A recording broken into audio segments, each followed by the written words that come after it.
I'm going to go for win-win with people. One man said to me, Stephen, come on. I mean, the world isn't like that. I know this sounds good, but really, this is so idealistic, and you know, I like it, but it's really not like that. I said, well, why don't you go for win-lose? He said, well, most of the time we do. Or lose-win. Sometimes we have to do that, but it is a competitive world. It isn't a cooperative world. I mean, I think you're living too much in the ivory tower of theory and abstraction. I said, well, I better listen to you a little more. Okay, he said, I'll tell you. He said, we tried to go for win-win. We listened to your counsel and tried to practice it. In fact, just recently, we were renegotiating our lease arrangements with the mall operators and owners. And we had a win-win attitude. We were open, we were conciliatory. They saw that as weakness, as softness, and they moved in, and they took us to the cleaners. Why did you go for lose-win? We didn't. We went for win-win. I thought you said they took you to the cleaners. Yeah, they did.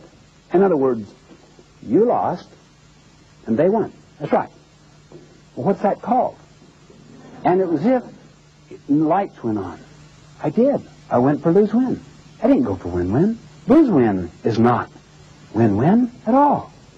See, people who think in dichotomies believe that lose-win, being nice, being soft, is win-win. My friends, win-win is so much tougher than win-lose. Why?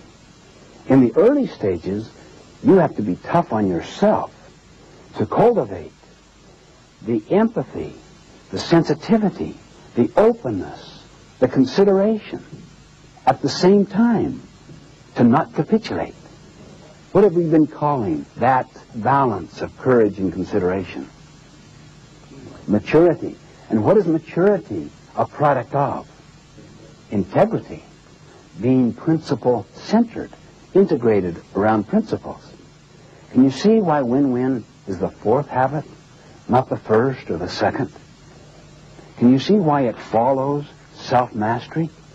Win-win means we consent together. If you agree to disagree, is that not a win-win situation? We call it no deal. We agree to disagree agreeably. It's not going to work out. We won't hire you. You don't want to join us.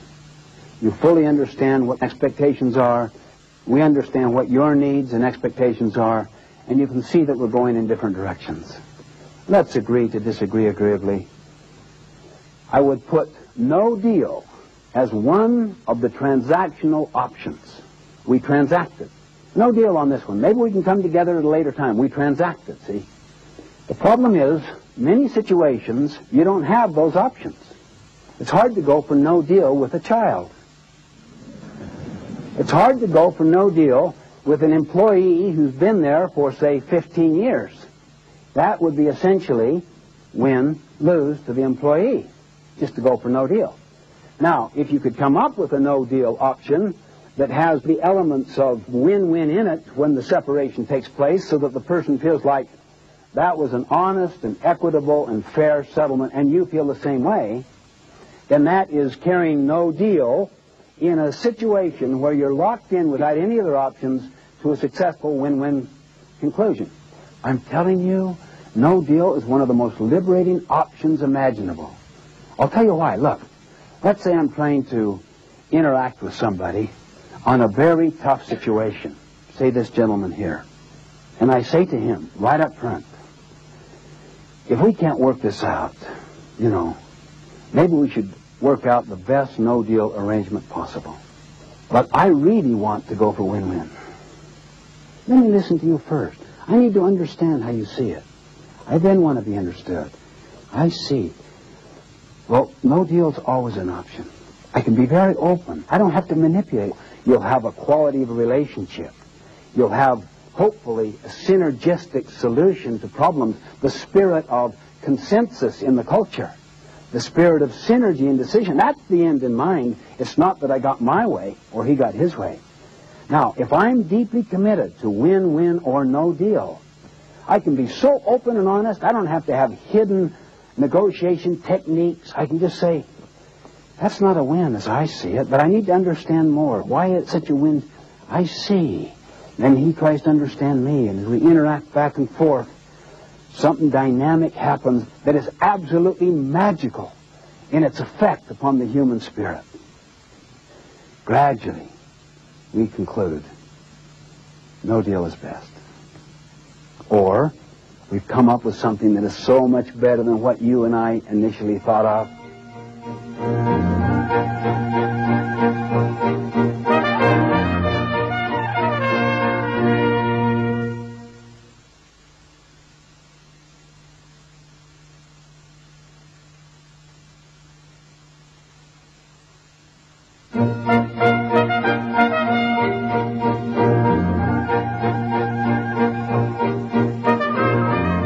Very few people have had profound scripting in win-win.